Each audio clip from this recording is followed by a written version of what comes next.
Hey everyone, welcome or welcome back to my YouTube channel. Today I'm going to show you a really quick and easy way you can create light leak overlays in Adobe Photoshop. It's super quick. Let's jump right into it. So start off with a blank document and then we'll just drag and drop the image we want.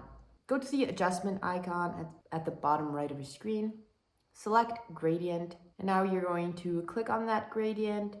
I'm going to start off with a basic foreground to background color gradient, and then I'm going to edit that.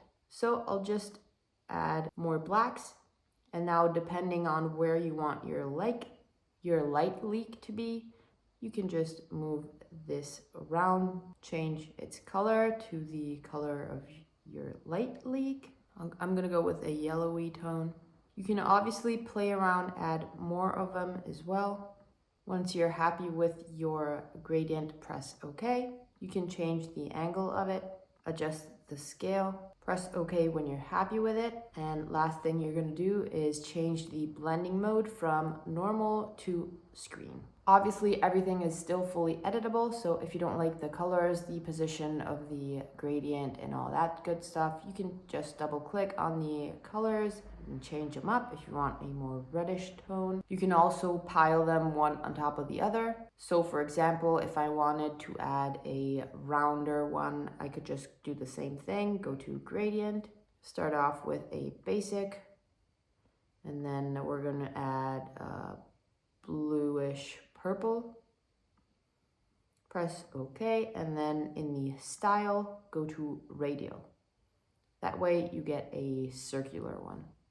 To edit the position of this circular one, you can just press G on your keyboard to bring up the gradient, and then just click, drag wherever you want it to be. Like for example, I want it to come out of this corner over here, kind of like that, and change the blending mode to screen. And we went from this to this.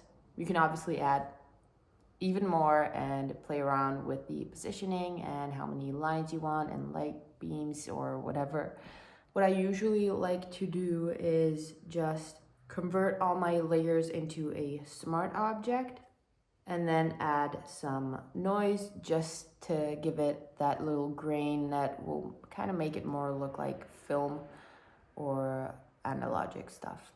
And that's basically it. I hope you guys loved this tutorial. Feel free to comment if you have any tutorial requests or comments about this, and I hope to see you in the next one.